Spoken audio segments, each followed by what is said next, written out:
मेरा नाम टायरन है। मैं अमेरिका में एक ट्रक ड्राइवर था। ये घटना जो मेरे साथ घटी थी, ये 1980 में घटी थी। तब मेरी उम्र करीब 35 साल की थी। मेरे साथ मेरा एक पार्टनर भी होता था। उसका नाम जॉन था। ज़्यादा लंबी ड्राइव के बाद जब मैं थक जाता था तो जॉन और मैं अपनी जगह को रिप्लेस कर लेते थे। फिर कुछ दूरी तक वो ट्रक चलाता था। ये घटना ब्राज़ीलियन नेशनल हाईवे की है। जब मैं उस रास्ते से गुज़रता था तो वहाँ पे मुझे बहुत ही ज़्यादा अजीब लगता था। वो रास्ता अपने आप में ही बहुत भयानक है। वो हाईवे जंगलों से घिरा हुआ है। उस हाईवे का 20 किलोमीटर का एरिया पूरा जंगल में आता है। जब भी किसी ट्रकर को अपनी डिलीवरी जल्दी करनी होती है तो वो लोग वही रास्ता निकल जाते हैं। नेशनल हाईवे का वो रास्ता एक शॉर्टकट का है जहाँ से वो लोग अपने डिलीवरी पॉइंट पे 2 घंटे पहले ही पहुँच जाते हैं। लेकिन वहाँ पे घटनाएं बहुत ज़्यादा अजीब होती है, इसलिए उन रास्ते पे कोई जाता नहीं है। बहुत लोग कहते हैं वहाँ पे लूट और चोरी बहुत होती है। ट्रकों को रोक के उन्हें लूट लिया जाता है और ट्रक ड्राइवर को मार दिया जाता है। इसलिए ज़्यादातर लोग उस रास्ते से नहीं जाते हैं। ऐसे ही एक दिन ठंडियों का मौसम था। मेरे और जॉन के पास कोई भी डिलीवरी का काम नहीं था, तो हम लोग उस वक्त अपने ट्रकों में बैठे हुए थे। घरों से झूठ बोल के आए थे कि हमें कहीं जाना है ताकि हम लोग थोड़ी पार्टी कर सके। हम दोनों ट्रक में ही बैठे हुए थे और जॉन ने थोड़ी शराब पी रखी थी। मैं भी शराब पीने ही वाला था, लेकिन तभी मुझे एक मैसेज आया। वो मैसेज हमारी कंपनी से आया था। दरअसल ब्राज़ील के एक छोटे से कस्बे में अचानक ही एक एक्सीडेंट हो गया था, जहां पर ढेर सारे लोग हॉस्पिटल में एडमिट हुए थे और उन्हें मेडिकल इक्विपमेंट्स की बहुत ज़रूरत थी। वहां हॉस्पिटल में इतने सारे मेडिकल इक्विपमेंट्स उपलब्ध नहीं थी और हमें उन मेडिकल इक्विपमेंट्स को जल्द से जल्द वहां पे पहुंचाना था। हम सबसे पहले वहीं वेयर हाउस में पहुंचे जहां पे हमें सारे मेडिकल इक्विपमेंट्स मिलने थे। हम लोग वेयर हाउस से मेडिकल इक्विपमेंट्स लेके ब्राज़ील के उसी रास्ते से निकल गए और उसी कस्बे में जा रहे थे। हमें कुछ भी समझ में नहीं आ रहा था आखिरकार हम लोग करें क्या। उस रास्ते से जाने का हमारा बिल्कुल भी मन नहीं था, लेकिन मजबूरी की वजह से हमें जाना पड़ा क्योंकि लोगों की ज़िंदगी का सवाल था। वो पूरा रास्ता करीबन 5 घंटे का था। जॉन बिल्कुल भी ट्रक नहीं चला सकता था क्योंकि वो हल्के फुल्के नशे में था, लेकिन वो मेरे साथ चलने के लिए तैयार हो गया। ट्रक मैं चला रहा था। जॉन काफ़ी ज़्यादा नशे में था, इसलिए जॉन को नींद आ रही थी। कुछ देर ट्रक चलाने के बाद हम लोग हाईवे के उस हिस्से में पहुंच गए जहां से हम लोग को शॉर्टकट लेना था। शुरुआत में ही वो हिस्सा पूरा जंगलों से ढका हुआ था। वहां की रोड तो कुछ ठीक थी, लेकिन वहां से थोड़ा अंदर जाने के बाद थोड़ा रास्ता कन्फ्यूजिंग है। हालांकि मैं उस रास्ते से 1-2 बार दिन की टाइम निकल चुका हूँ, तो वो रास्ता मुझे तो बहुत अच्छे से याद था। मेरा बिल्कुल भी जाने का मन नहीं था, लेकिन हमें डिलीवरी जल्दी से जल्दी करनी थी, इसलिए मजबूरन जाना पड़ा। जॉन हल्की फुल्की नींद में था। मैंने उसे सो जाने के लिए बोला। मैं ये ठान ली थी अगर रास्ते में कोई भी आएगा तो मैं उसके लिए ट्रक नहीं रोकूंगा। मैं लगातार पुलिस वालों से भी बात कर रहा था क्योंकि उन्हें भी पता है ये रास्ता काफ़ी ख़तरनाक है, तो मैं उनको अपना प्रॉपर लोकेशन भी बार बार दे रहा था। दूसरी तरफ से पुलिस वाले भी उसी हाईवे पे आ रहे थे। उन्होंने मुझसे बोला था कि वो मुझे जल्द से जल्द मिल जाएंगे। हाईवे के कुछ ही अंदर जाते वक्त अंदर बहुत ही अंधेरा था। कुछ जगह तो हाईवे ख़राब भी थे। कुछ पेड़ तो टूट के रोड पे नीचे गिरे हुए थे। मुझे बिल्कुल भी नहीं पता कि वो जगह की मेंटेनेंस क्यों नहीं होती है। काफ़ी ज़्यादा अंधेरा था। मुझे बस उतनी ही लाइट दिखाई दे रही थी जहाँ तक मेरी ट्रक की लाइट जा रही थी। मैं लगातार ट्रक को स्पीड में चला रहा था। तभी मैंने देखा मेरे दाईं तरफ एक काली परछाई खड़ी है जो कि मुझे ट्रक रोकने को बोल रही है। मैं उसके सामने से इतनी तेज़ी से ट्रक को लेके गया कि मैंने ध्यान भी नहीं दिया कि वो एक औरत है या आदमी है। हाँ, लेकिन मुझे इतना ज़रूर पता चल गया था कि साइड में कोई खड़ा है जो कि लिफ्ट मांग रहा है।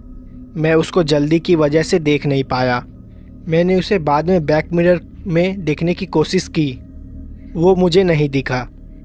मैं फिर दोबारा ट्रक को चुपचाप चलाने लगा। मैंने ये ठान रखी थी कि मैं बिल्कुल भी ट्रक को नहीं रोकूंगा। कुछ दूर आगे जाने के बाद फिर से मुझे दाएं तरफ फिर कोई एक आदमी दिखाई दिया।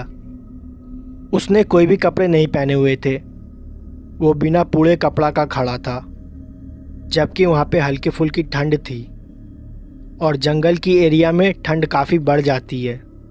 मुझे बिल्कुल भी समझ में नहीं आ रहा था आखिरकार वो जंगल में ऐसे खड़ा क्यों था। मैं काफ़ी ज़्यादा डरा हुआ था, इसलिए मैंने ट्रक को नहीं रोका और दोबारा ट्रक को चलाने लगा। मैंने उसे फिर बैक मिरर में देखने की कोशिश की, वो दोबारा मुझे नहीं दिखा। मैं समझ गया था यहाँ पे कुछ ना कुछ अजीब ज़रूर हो रहा है। मैंने जॉन को उठाने की कोशिश की, लेकिन वो काफ़ी ज़्यादा नशे में था, इसलिए उठ नहीं पा रहा था। मैं उस हाईवे के करीबन 3 किलोमीटर अंदर आ चुका था। मेरे पास वापस जाने का और कोई ऑप्शन भी नहीं था, इसलिए मैंने सोचा दिए हुए लोकेशन पे जल्द से जल्द पहुंच जाऊं। उस एरिया में नेटवर्क भी नहीं आ रहा था, इसलिए मैं किसी से भी किसी तरह का कन्वर्सेशन भी नहीं कर सकता। इसलिए मैंने चुपचाप ट्रक चलाने पे ही ध्यान दिया। इन सब चीज़ों को नज़रअंदाज करते हुए मैं रोड पे जा रहा था और आगे रोड पे खून गिरा हुआ था और वो खून काफ़ी ज़्यादा मात्रा में है। मैंने उस खून को देखकर अपनी ट्रक की स्पीड थोड़ा धीमे कर दिया और मैं रास्ते भर उसी खून को देखते हुए जा रहा था। ऐसा लग रहा था किसी ने खून की नदी खुली छोड़ दी हो। पूरी रोड खून से भरी हुई थी। मुझे आखिरकार समझ में नहीं आ रहा था वहाँ पर ये सब हो क्या रहा है। मैं उसी को देखे जा रहा था। फिर मैं अचानक से देखा मेरे ट्रक के सामने वही आदमी आ गया जो कुछ देर पहले नंगा खड़ा हुआ था। वो आदमी मेरे ट्रक से कुचल गया और पूरी तरह से दब गया। उसकी चिल्लाने की आवाज़ भी मुझे सुनाई दी थी और मैं बहुत ही ज़्यादा डर गया था। मैंने तुरंत अपने ट्रक को रोका और अपने बगल में बैठे जॉन को जगाने लगा, लेकिन वो उठ ही नहीं रहा था और बहुत ज़्यादा नशे में था। मैंने तुरंत अपनी टॉर्च उठाई और ट्रक से नीचे उतर गया। हालांकि ट्रक से नीचे उतरने में मुझे बहुत ज़्यादा डर लग रहा था। फिर मैं ट्रक से उतरा और मेरा पैर उसी खून पे पड़ा और वहाँ पे बहुत ही ज़्यादा बदबू आ रही थी। मैंने अपनी टॉर्च के सहारे धीरे धीरे ट्रक के पीछे जाने की कोशिश की, जहाँ पर वो आदमी मेरी ट्रक से कुचला पड़ा हुआ था। मेरी ट्रक उससे करीबन 100 मीटर आगे आ गई थी, क्योंकि मुझे ट्रक रोकने में बहुत ही ज़्यादा वक्त लग गया था। मैं धीरे धीरे उस आदमी के पास जा रहा था। दूर से देखने पे तो ये लग रहा था कि वो मर चुका है। मेरी ट्रक उसके पूरे शरीर पे चढ़ के निकल चुकी थी और वो मर ही गया था। मुझे बहुत ज़्यादा डर लग रहा था। मेरे हाथों किसी की हत्या हो गई थी। मैं धीरे धीरे उसी की तरफ जा रहा था। दूर से देख के ऐसा लग रहा था कि उसका पूरा शरीर खून से ढका हुआ है। मुझे कुछ भी समझ में नहीं आ रहा था आखिरकार मैं क्या करूं। मैं काफ़ी ज़्यादा डर रहा था और रोते हुए जॉन को बुला रहा था, लेकिन वो मेरी आवाज़ बिल्कुल भी नहीं सुन रहा था क्योंकि वो नींद में था। मेरी किस्मत उस दिन बहुत ज़्यादा ख़राब थी, पर मुझे लगा क्या पता मैं उस आदमी को बचा सकता हूँ। इसलिए मैं धीरे धीरे उस आदमी के पास जा रहा था। जब मैं उसके पास पहुँचा तो मेरी और उसकी दूरी करीबन 5 मीटर की थी। उसका हाथ अचानक से हिलने लगा और उसके हाथ पैर जो मेरे ट्रक के दबने से टूट गए थे और वो दोबारा धीरे धीरे अपने आप सीधे होते गए। ये सब मैंने अपने आँखों से देखी। मेरे ही आँखों के सामने वो आदमी अपने 2 पैरों के ऊपर खड़ा हो गया और वो दोबारा खड़ा होकर मुझे देख रहा था और कुछ ही सेकंड के बाद वो पूरा नॉर्मल हो गया था, जैसे मुझे पहले दिखाई दे रहा था। उसका पूरा शरीर खून से लथपथ ढका हुआ था और उसकी आंखें बहुत ही ज़्यादा भयानक लग रही थी। उसने कोई भी कपड़े नहीं पहने हुए थे। वो मेरे तरफ चिल्लाते हुए भागा और मैं अपने ट्रक के तरफ भागा। वो क्या चीज़ थी मुझे बिल्कुल भी नहीं पता। रोड पे पड़े खून की वजह से मैं ढंग से भाग नहीं पा रहा था क्योंकि मेरे पैर फिसल रहे थे। मैं किसी भी तरह भागते हुए अपने ट्रक के पास पहुंचा और जो आदमी मेरे सामने खड़ा था वो बहुत ही लंगड़ा के चल रहा था। ऐसा लग रहा था उसका पैर में बहुत बुरा तरह का चोट लगा है, लेकिन मेरे आँख के सामने ही वो मर के जिंदा हुआ था। मैं जॉन का नाम लेते हुए चिल्लाते हुए ट्रक के अंदर जा रहा था। मैं जॉन को उठाने की कोशिश भी की और जॉन हल्का सा उठा भी, लेकिन वो फिर से सो गया और मैंने ट्रक को दोबारा भगा दिया। जब मैं बैक मिरर में देख रहा था तो वो आदमी मेरे पीछे चलते चलते आ रहा था। उस पूरी रोड पे खून फैला हुआ था। मेरे ट्रक के टायर भी पूरे खून से सने हुए थे। कुछ दूर ट्रक चलाने के बाद मैंने देखा दूसरी साइड से कुछ पुलिस की गाड़ियाँ आ रही है, जो कि शायद मेरे लिए ही आ रही थी। मैं बहुत ज़्यादा डरा हुआ था। मैंने तुरंत जाके उनके पास गाड़ी रोका और उन्होंने पूछा कि मेरा तुमसे कनेक्शन कैसे टूट गया। मैंने उन्हें सारी चीज़ें बताई और जैसे ही मैंने फिर अपने ट्रक के टायर को देखा, वो पूरा एकदम तरह से नॉर्मल था। मैं उन्हें बार बार वो चीज़ समझाने की कोशिश कर रहा था, लेकिन उन्हें कुछ भी समझ में नहीं आ रहा था। उन्हें लग रहा था कि मैं बहाना दे रहा हूँ। फिर उन पुलिस की कार में से एक कार उन्हीं जंगल की तरफ से गई जिधर से मैं आ रहा था। फिर वहाँ से इन्फॉर्मेशन आई कि वहाँ पे सब कुछ ठीक है और रोड पे कोई भी खून के दाग या छींटे कुछ नहीं मिले और ना ही वो आदमी और जिसको मैंने कुचल दिया था। वो लोग मेरी बात मानने के लिए तैयार ही नहीं थे। इस चीज़ पे उन्होंने मेरे से ज़्यादा बहस नहीं की। उन्होंने मुझसे कहा कि मेडिकल के सारे इक्विपमेंट्स जल्द से जल्द हॉस्पिटल पहुंचा दो, फिर वो उसके बाद मेरी रिपोर्ट लेंगे। मैंने वैसा ही किया। मैं काफ़ी ज़्यादा डरा हुआ था। मैं 1 घंटे में हॉस्पिटल पहुंच भी गया और सारे इक्विपमेंट्स दे दिया। उसके बाद कुछ पुलिस वाले दोबारा मेरे पास आए और उन्होंने मेरे से दोबारा पूछताछ की कि मैं लेट क्यों हो गया था और मेरा कनेक्शन उनसे टूट क्यों गया था। मैंने सारी बातें बताई उन्हें, लेकिन उन्होंने मेरी बात पे विश्वास नहीं किया। फिर उन्होंने जॉन से पूछा, लेकिन जॉन तो पूरे रास्ते सो रहा था। फिर उन्होंने जॉन से पूछताछ की तो उन्हें पता चल गया था कि जॉन दारू पी है, लेकिन अब तो उन्होंने मेरी बात पे एकदम भी विश्वास नहीं करने वाले थे। उन्होंने मेरा भी अल्कोहल टेस्ट किया, लेकिन मैंने उस टाइम शराब नहीं पी रखी थी। पुलिस वाले मेरे बात पे विश्वास नहीं कर रहे थे। उन्हें लगा कि मैंने किसी तरह का और नशा कर रखा है, इसलिए शायद मुझे अजीब और गरीब ऐसी चीज़ दिखाई दे रही थी। लेकिन मेरे साथ जो कुछ भी हुआ था वो एकदम सच था। उस घटना के बाद मैं कई दिनों तक उस ट्रक को हाथ भी नहीं लगाई। जॉन ने मुझे बहुत बार चलने के लिए बोला, लेकिन मेरे अंदर उस आदमी का डर बहुत तरीके से भर चुका था। आखिरकार वो कौन था, वहाँ पे क्या कर रहा था, मुझे कुछ भी समझ में नहीं आया। और ये जो अजीब सी चीज़ मुझे दिखाई दे रही थी और किस लिए दिखाई दे रही थी, इसका भी मेरे पास कोई जवाब नहीं था। लेकिन मुझे ये बिल्कुल भी नहीं पता था कि ये मेरा वहम है या सच। अगर ये सच था तो मेरी किस्मत उस दिन बहुत ज़्यादा अच्छी थी कि मैं बच गया। और फिर ऐसी घटना मेरे साथ जीवन में दोबारा कभी भी नहीं घटी। लेकिन फिर उस रोड पर मैं दोबारा कभी भी नहीं गया। तो दोस्तों, ये थी एक ट्रकर के साथ घटी हुई एक पहली घटना। अब मैं आपको दूसरी घटना बताने वाला हूँ। ये जो दूसरी घटना मैं आपको बताने वाला हूँ, ये घटना उत्तराखंड की है। ये घटना जिस ट्रक ड्राइवर के साथ घटी है उसका नाम मंजीत था, और बाकी की घटना मैं आपको मंजीत जी की पॉइंट ऑफ व्यू से बताऊंगा। मेरा नाम मंजीत है और मैं इस उत्तराखंड में एक छोटे से सामान की डिलीवरी देने जा रहा था। मेरा एक बहुत ही छोटा सा ट्रक है जो कि आदमी लोकल सामान, लोकल ट्रांसपोर्ट के लिए यूज़ किया करते हैं। जब मुझे कोई भी ट्रांसपोर्ट के लिए सामान नहीं मिलता है तो मैं उसी ट्रक पे सवारियों को भी बैठा लेता हूँ। इससे मेरी कुछ इनकम हो जाती है। ऐसे ही मैं एक बार देहरादून की रास्ते पे जा रहा था। वो रास्ता गंगोत्री के लिए जाता था। उस रास्ता में मुझे कई बार सवारियाँ मिल जाती है।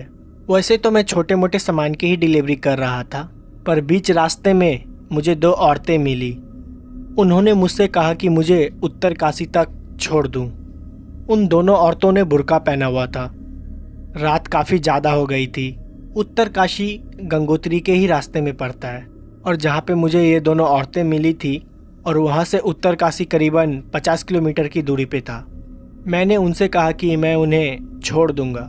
मेरे आगे सीट नहीं था तो मैंने उनसे कहा कि मेरे ट्रक के पीछे वाली साइड में जाके बैठ जाए, और थोड़े बहुत सामान भी रखे हुए हैं तो वो वहाँ पे आराम से बैठ जाए, उन्हें कोई तरह की दिक्कत नहीं होगी। हम कुछ ही घंटे में उत्तरकाशी पहुंच जाएंगे। मैंने उनसे कोई पैसे की भी बात नहीं की थी। रात बहुत ज़्यादा हो गई थी और मुझे लगा कि मुझे उनकी मदद करना चाहिए। मैंने इन बात पे ध्यान भी नहीं दिया कि इतनी रात को ये यहाँ पे कर क्या रही हैं। मैं किसी और धुन में था। उनसे बात करते समय शायद थोड़ा सा मोहित हो गया था। वो दोनों फिर जाके मेरे पीछे वाले ट्रक के ट्रेनर में बैठ गई और मैं बैक मिरर से उन दोनों को देख रहा था। उन्होंने अपने चेहरे को ढक रखा था, लेकिन वो लोग काफ़ी देर से चुपचाप बैठी हुई थी। उन लोग ने एक दूसरे से बात तक नहीं की थी और ये सारी चीज़ मैं अपने बैक मिरर पे देख रहा था। कुछ देर के लिए मुझे ऐसा लग रहा था कि वहाँ पे दो औरतें नहीं, दो मूर्तियाँ हैं, क्योंकि वहीं पे चुपचाप रखी हुई है। करीबन 20 किलोमीटर ड्राइव करने के बाद मैं आगे जाके कुछ एक छोटी सी गुमती पे रुका। मुझे सिगरेट पीनी थी और ठंड भी काफ़ी ज़्यादा लग रही थी। उन लोग को भी भूख लग रही होगी, तो मैंने उनसे जाके पूछा कि आप लोग कुछ खाइएगा क्या। उन्होंने मेरे सवाल का कुछ भी जवाब नहीं दिया और चुपचाप बैठी हुई थी। मुझे लगा उन लोग को शायद थोड़ा अजीब ना लगे और मैं खुद ही थोड़ा चाय और थोड़ा सिगरेट पी के दोबारा गाड़ी चलाने लगा। जब मैं उनसे खाने के लिए पूछ रहा था, गुमती वाला जिससे मैं चाय और सिगरेट लिया था वो मुझे देख रहा था। उसने मुझसे पूछा कि आखिरकार भैया आपको क्या हो गया है। मैंने उनसे बोला कुछ नहीं और मैं जल्दी जल्दी में दोबारा गाड़ी में बैठ के चला गया। मैंने इस बात का ध्यान भी नहीं दिया कि वो मुझसे कुछ कहने वाला है। वो दोनों औरतें पूरे रास्ते वहीं चुपचाप बैठी हुई थी। जब मैं उत्तरकाशी पहुंच गया तो मैंने अपने ट्रक को साइड में लगाया और तुरंत नीचे उतरा और मैंने उन दोनों औरतें से कहा कि नीचे उतर जाए, लेकिन वो लोग अभी भी चुपचाप वहीं बैठी हुई थी। उन दोनों औरतें की परछाई मैं अपने बैक मिरर से साफ साफ देख सकता था। वो लोग तो हिली भी नहीं। मुझे लगा शायद वो लोग मेरा बात सुनी नहीं है या सफ़र में शायद वो लोग सो गई हो। मैं घूम के अपने ट्रक के ट्रेलर के साइड में गया। मैं देख के हैरान हो गया। वहाँ पर वो दो औरतें थी ही नहीं, बस वहाँ पे ऊपर से दो नॉर्मल परछाइयाँ थी जो कि गोल आकार की थी और मेरे ही आंखों के सामने वो दोनों परछाइयाँ गायब हो गई। मैंने जब ये चीज़ देखी तो मैं काफ़ी ज़्यादा डर गया था। कुछ देर के लिए तो मेरे अपने आंखों पे विश्वास ही नहीं हो रहा था। मुझे ऐसा लग रहा था कि मैं जो कुछ भी देखा हूँ एक वो भयानक सपना है जो कि कुछ ही देर में ख़त्म हो जाएगा, लेकिन ये एक सच था। मैंने फिर इसके बारे में किसी को नहीं बताया। मैंने सारा सामान अनलोड करवाया। फिर करीबन 1 घंटे के बाद मैं अपने घर की तरफ निकल गया जहाँ से मैं आया था, क्योंकि अगले दिन मुझे दोबारा एक सामान की डिलीवरी करनी थी। मैं दोबारा जाते वक्त उसी गुमती पे रुका जहाँ पर मैंने रुक के चाय और सिगरेट पिए थी। मैंने गुमती वाले से पूछा, जब मैं पिछली बार यहाँ से निकला था तुमको मेरी गाड़ी पे 2 औरतें बैठी दिखी थी क्या? उन्होंने साफ साफ मना कर दिया। उन्होंने कहा मैं बार बार पीछे मुड़ के अपने आप से बात कर रहा था और जब वो गुमती वाले ने मुझसे पूछा तो मैं जल्दी में निकल गया। मैंने उन्हें बताने का मौका तक नहीं दिया कि मैं हवा से बात कर रहा था। जब ये गुमती वाले ने ये बात मुझे बताई तो मैं काफ़ी ज़्यादा डर गया था। मैंने इसके बारे में उस गुमती वाले को भी बताया। उसने कहा ऐसा कई बार हो चुका है। उन्होंने मुझे बताया रात के वक्त 2 औरतें उन्हें लिफ्ट मांगते हुए दिखाई देती है। कभी तो वो दोनों औरतें सफ़ेद साड़ी में भी दिखाई देती है और कई बार वो दोनों बुर्का पहने हुई रहती है। वो कौन है, कहाँ से आती है और कहाँ जाती है, इसके बारे में किसी को भी नहीं पता है। पर आज तक उस औरतों ने किसी को भी नुकसान नहीं पहुँचाया। मेरी किस्मत अच्छी थी कि मैं बच गया। फिर उस दिन के बाद मेरे साथ ऐसी कोई भी घटना उस रास्ते पे नहीं घटी। तो दोस्तों ये थी दूसरी घटना। अब मैं आपको तीसरी घटना सुनाने जा रहा हूँ। ये घटना ऑफिसर मॉरिन के साथ घटी है अमेरिकन नेशनल पार्क में। तो अब आगे की घटना मैं आपको ऑफिसर मॉरिन की पॉइंट ऑफ व्यू से बताऊंगा। हमें उस बच्चे को ढूंढते हुए लगभग 3 दिन से ज़्यादा हो गए थे। हमारी टीम में ज़्यादा लोग नहीं थे। हम जंगल के जिस हिस्से में उसको ढूंढ रहे थे उस हिस्से में पहले कोई भी नहीं गया है। हमें कुछ उम्मीद भी नहीं थी कि हमें उसके यहाँ पे होने की कुछ निशान भी मिलेगी। जहाँ से वो गायब हुआ था वहाँ से वो जंगल का एरिया करीबन 15 किलोमीटर दूर है और वो यहाँ पे क्या करने आया इसके बारे में हम लोग कुछ भी अनुमान नहीं लगा पा रहे थे। जो लड़का गायब हुआ था उसका नाम रॉन था। अपने दोस्तों के साथ कैंपिंग के लिए आया था। उसके दोस्तों ने बताया वो लोग कैंप फायर के पास बैठे हुए थे। तभी रॉन को अचानक से किसी की चिल्लाने की आवाज़ आई। हालांकि वो आवाज़ किसी को भी सुनाई नहीं दी थी सिवाय रॉन के। वो आवाज़ जिधर से आई थी उसी तरफ बहुत अजीब तरीक़ा से देखने लगा। उसके दोस्त जब शांत हुए और उन्होंने रॉन से जब पूछा कि तुम किधर देख रहे हो, तो उन्हें बिना कुछ जवाब दिए जंगल के उस हिस्से में भाग गया और वो बोल रहा था कि वो मुझे बुला रही है और वो चिल्ला रही है। उसके दोस्तों ने उससे पूछा कि तुमको कौन बुला रही है। वो उसका जवाब बिना दिए ही बहुत ही तेज़ी से भाग गया। उसको रोकने की उन्होंने बहुत कोशिश की, तब तक रॉन गायब हो चुका था। पलक झपकते ही अचानक से वो कहाँ गायब हो गया था, किसी को कुछ समझ में नहीं आ रहा था। रॉन के दोस्तों ने भी अपनी टॉर्च लेके उस डायरेक्शन में ढूंढने की बहुत कोशिश की, लेकिन ऐसा हुआ जैसा कि रॉन हवा हो गया हो। काफ़ी देर तक रॉन को ढूंढने के बाद जब वो नहीं मिला, उसके दोस्तों ने फॉरेस्ट ऑफिसर को इन्फॉर्मेशन दी। तभी हमारी सर्च करने वाली टीम वहाँ पे पहुँची। हमने दिए गए सारे डिटेल्स को कलेक्ट किया और लगातार उसी डायरेक्शन में बढ़ते रहे जहाँ पर आखिरी बार उसके दोस्तों ने उसको जाते हुए देखा था। रॉन की उम्र करीब 27 साल की थी और वो गोरा था और उसकी हाइट करीबन 6 फीट की थी। और ये बात बहुत ही ताजुब की थी कि मेरी हाइट भी उसी की तरह थी। हाँ, बस वो मेरे से कुछ साल छोटा था, लेकिन फिर भी मेरी और उसकी डिटेल्स मिल रही थी। शुरुआत में जब हम लोग ने 2 दिन उसको ढूंढा तो वो नहीं मिला। फिर हमने स्टेफर्ड डॉग्स मंगाए और वो लगातार उसी डायरेक्शन में भागे जा रहे थे जिस तरफ रॉन भागते हुए गया था। करीबन 10 किलोमीटर बाद जंगल के उस एरिया में पहुंच गए जहां पे हमें जाना मना था। दरअसल हम वहां पे कभी नहीं गए थे क्योंकि वो जंगल का काफ़ी घना एरिया था जिसको अभी कई फॉरेस्ट ऑफिसर ने एक्सप्लोर नहीं किया था। ये घटना 1990 की है। उस वक्त तो उतने डीप में कोई जाता भी नहीं था। उतना सर्च करने के बाद हमें रॉन की जूते मिले जो कि उसके दोस्तों ने वेरीफाई किया वो रॉन की जूते हैं। वो इतनी दूर क्या करने आया था हमें कुछ भी समझ में नहीं आ रहा था। हमें वहाँ पे रॉन की पैर के निशान भी मिले। एक पैर में उसने जूता पहना हुआ था और दूसरे पैर में कुछ नहीं। कुछ दूर हमने पैर के निशान का पीछा किया और वो पैर का निशान एक छोटा सा दलदल के पास आके ख़त्म हो गया। फिर उस दलदल के बाद हमें एक मोटे पैर के निशान मिले जो कि रॉन के तो बिल्कुल भी नहीं थे। वो निशानों को देख के इतना तो पता चल गया था हो ना हो रॉन यहीं कहीं है, क्योंकि हर कुछ मीटर बाद हमें रॉन के कपड़े या कुछ ऐसी चीज़ मिल रही थी कि हमें ये पता चले कि वो रॉन की ही चीज़ है।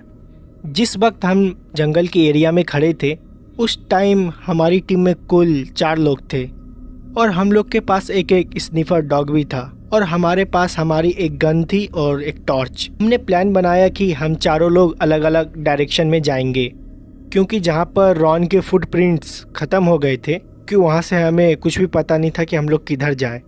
उसको ढूंढते हुए काफ़ी ज़्यादा दिन हो गए थे। अब हम लोग को वापस भी बुलाया जा रहा था क्योंकि हमें और भी ज़्यादा काम थे, लेकिन हमारा ये केस पूरा नहीं हुआ था। मुझे अक्सर अंदर से ऐसा महसूस हो रहा था कि रॉन मिल जाएगा। वो अचानक से कहाँ गायब हो गया किसी को भी कुछ नहीं पता।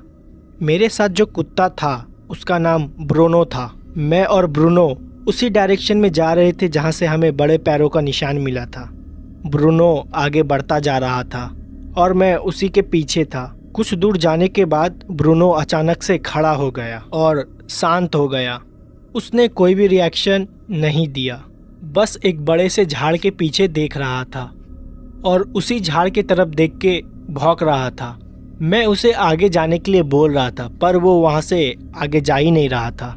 फिर मैंने खुद झाड़ के पीछे जाके देखा तो वहाँ पे एक आदमी बैठा हुआ था। वो देखने में बहुत ही ज़्यादा अजीब लग रहा था।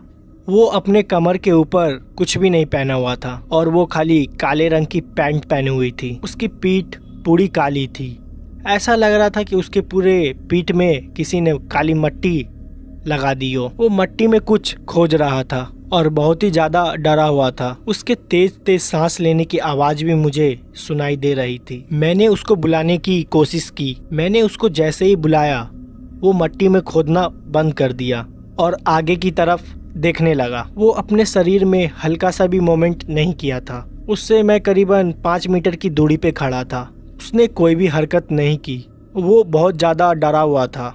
मैंने अपनी पिस्तौल बाहर निकाल ली क्योंकि मुझको ऐसा लग रहा था कि वो मुझ पे हमला करेगा। मैंने उसको अपनी तरफ घूमने के लिए बोला, लेकिन वो नहीं घूमा और उठ के जंगल के अंदर भागने लगा। वो उस तरफ जा रहा था जहाँ पे कोई भी नहीं जाता है। जंगल के उस एरिया में तो बहुत अंधेरा होता है, सूरज की रोशनी भी वहाँ पे ढंग से नहीं पहुँच पाती है। मैं उसे बार बार रोकने की चेतावनी दे रहा था, लेकिन उसने मेरी बात नहीं सुनी।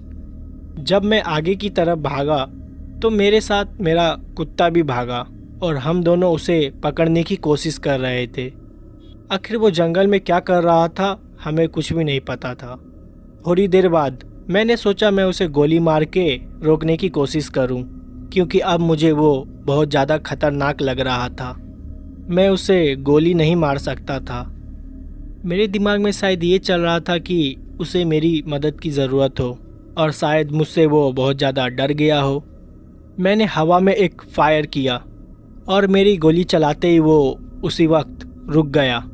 मैंने उसे पीछे घूमने के लिए बोला और वो तुरंत घूमा और उसको देख के मेरे हाथ से मेरी बंदूक छूट गई। वो आदमी जो भी था उसका शक्ल हूबहू मेरे से मिल रही थी। उसकी हाइट, उसकी आंखें, उसके चेहरे पे जितने भी बाल थे हूबहू मेरे से मिल रहे थे। मेरा कुत्ता लगातार उसको देख के भौंके जा रहा था और मैं उसे देख रहा था।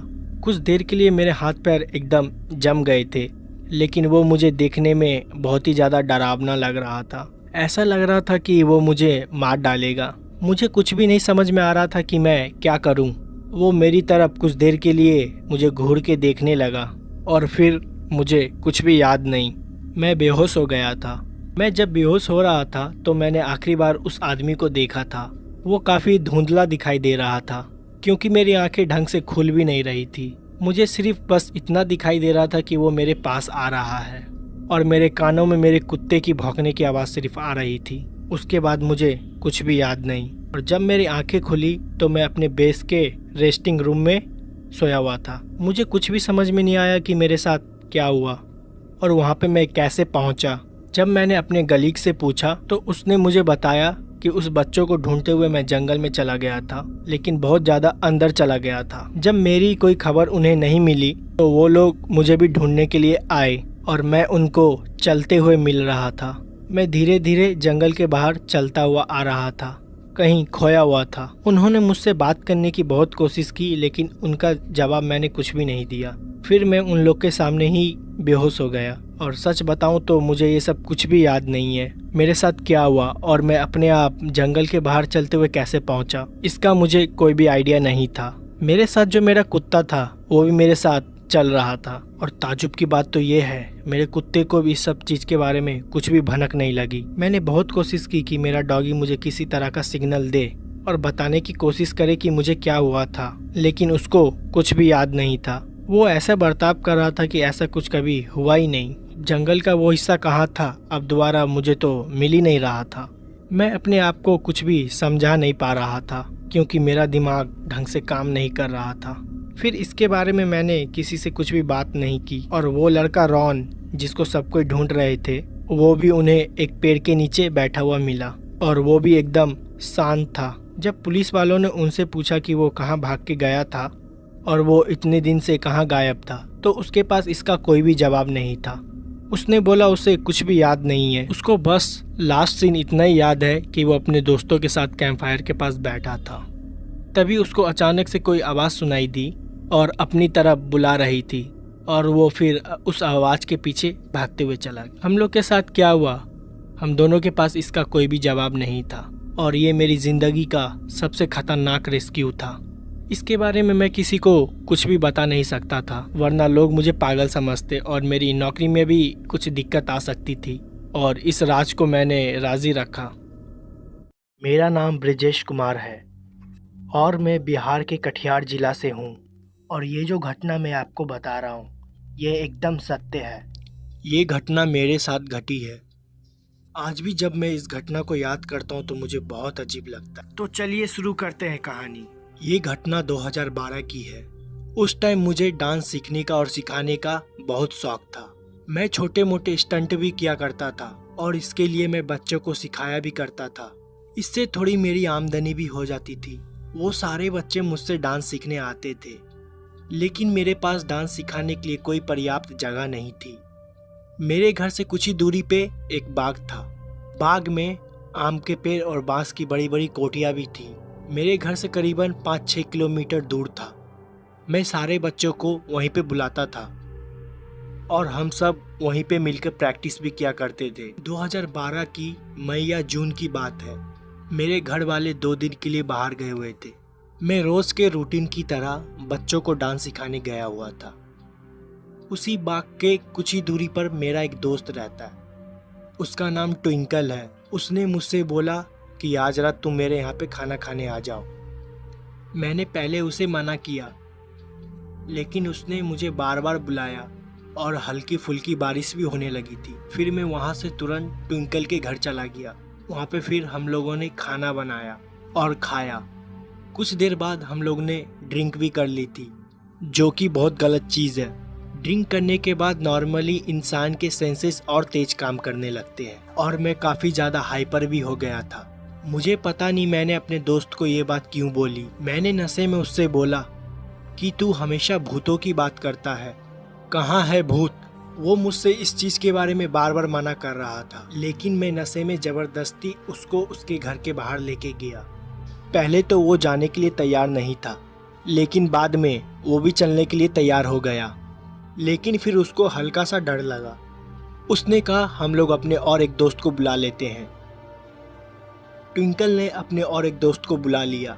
फिर हम 3 लोग थे। उसके घर के कुछ ही पीछे एक बड़ा सा तालाब था। उस तालाब के साइड से होते हुए पीछे की तरफ बहुत बड़े बड़े बाग और जंगल थे। मैंने उससे कहा हम लोग इस जंगल के अंदर चलते हैं। पता नहीं हम तीनों को क्या सूझी, हम तीनों उस जंगल के अंदर चले गए और वहाँ पर कुछ देर तक जोर जोर से हंसते भी रहे। उसके बाद मैं जोर जोर से चिल्ला के भूत प्रेत को गालियाँ भी देने लगा। मैंने उनसे कहा अगर तुम में हिम्मत है तो मेरे सामने आओ। फिर ये सब दोहराने के बाद मैं उनको बार बार गंदी गाली दे रहा था। ये करीबन 15 से 20 मिनट तक चला। जब कुछ भी नहीं हुआ तब हम तीनों हंस हंस के वापस चले गए। हालांकि वहाँ पे सिर्फ गालियाँ मैं ही दे रहा था, बाकी के दोनों लोग शांत थे। वो सिर्फ हंस रहे थे। रात काफ़ी ज़्यादा हो गई थी। मेरे दोस्त ने कहा अब हमें घर वापस चलना चाहिए। फिर उसने किसी तरह मुझे रास्ते के बीच में छोड़ दिया। मैं नशे में था। धीरे धीरे डगमगाते हुए मैं अपने घर पहुंचा। घर का मैंने ताला खोला और अंदर चला गया। अंदर जाके बेड पे लेट के मैंने टीवी ऑन किया। फिर मैंने एक हॉरर सीरीज चलाया। मैं बेड पर लेट के उसी सीरीज को देख रहा था। फिर मैंने कुछ देर तक तो उसको देखता रहा और मैं अपना हाथ बेड के ऊपर रखा था और चुपचाप उसी शो को लेटे हुए देख रहा था। नशा भी मुझे काफ़ी ज़्यादा था। तभी अचानक से मेरा हाथ किसी ने बहुत ज़ोर से दबा दिया, लेकिन वो चीज़ मुझे दिख नहीं रही थी, लेकिन मुझे साफ साफ पता चल रहा था मेरा हाथ दबा हुआ है। जिस किसी ने मेरे हाथ दबाए थे उसका निशान मुझे साफ साफ दिखाई दे रहा था। मेरी पूरी बॉडी पैरालाइज हो गई थी और मैं उठ भी नहीं पा रहा था और मेरे मुंह से कोई शब्द भी नहीं निकल रहा था। मैं अपने सामने साफ साफ टीवी को चलते हुए देख रहा था और मैं कुछ भी नहीं कर पा रहा था। मैं अपने मन में हनुमान चालीसा पढ़ रहा था, लेकिन बार बार भूल जा रहा था। चाह के भी मेरे जबान से एक शब्द भी बाहर नहीं निकल रहे थे। और कुछ देर बाद मैं अचानक से ठीक हो गया। मेरा पूरा चेहरा पसीना से भीगा हुआ था और मैं अपने बिस्तर से उठ के टीवी को बंद किया और कुछ देर तक बस बैठा ही रहा। उस पूरी रात मुझे नींद नहीं आई। अगले दिन मेरे साथ और भी भयानक घटना घटी। मेरे घर के जस्ट बगल में एक छोटा सा घर और है। वहाँ पे हम अपनी गाड़ियों को खड़ा किया करते थे। मैं वहीं पे उस दिन रात को सो रहा था। मैं जहाँ पे सो रहा था मेरे सर के पास और मेरे पैर के पास दोनों जगह खिड़की थी। मैं पूरब पश्चिम की तरफ मुंह करके सो रहा था। रात के करीबन 1 बजे मेरे सर के पास वाली खिड़की पे मुझे चूड़ियों की आवाज़ आई। वो कोई औरत थी। उसने अपने हाथों पे चूड़ी पहने हुए लगातार खिड़कियों पे मार रही थी। ऐसा लग रहा था कि खिड़कियों को वो अपनी चूड़ी से तोड़ने की कोशिश कर रही है। मैं उठा, तभी वो आवाज़ गूंज के दोबारा मेरे पैरों के पास आने लगी। पैरों के पास वाली खिड़की से सेम आवाज आने लगी जैसा मेरे सर के बगल वाली खिड़कियों से आ रही थी। फिर ये चीज एक एक करके होने लगी, कभी सर के पास कभी पैर के पास। ये चीज बार बार घूम के दोनों खिड़कियों के पास आ रही थी। मैं उन सब चीज को देख रहा था, लेकिन मैं फिर भी दोबारा उठ नहीं पा रहा था। मेरे हाथ पैर बुरी तरीके से जम चुके थे। फिर से मैंने हनुमान चालीसा का पाठ करने लगा और ऊपर वाले का नाम लेने लगा, लेकिन मेरे मुंह से कोई भी आवाज नहीं निकल रही थी। ऐसा लग रहा था मुझे स्लीप पैरालाइसिस हो गया है। पूरे हाथ पैर एकदम जम चुके थे, चेहरा और पूरा शरीर पसीने से गीला हो चुका था। मेरे गले से आवाज भी निकलने लगी। जैसे ही मुझे लगा मैं अपने कंट्रोल में आ गया हूँ, दोबारा हनुमान चालीसा का पाठ करना चालू कर दिया। उसके बाद मैं थोड़ा सा और होश में आया। मुझे तुरंत गुस्सा आ गई। मेरे बेड के बगल में एक बड़ी सी लाठी रखी हुई थी।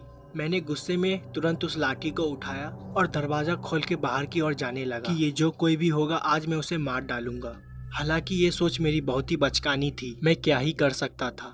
मैंने जैसे ही अपने घर का दरवाजा खोला तो मैंने देखा कि मेरे घर से 100 मीटर दूर एक अमदूर का पेड़ है। वहाँ पे एक औरत खड़ी थी, मेरे घर के तरफ से धीरे धीरे दूर जा रही थी।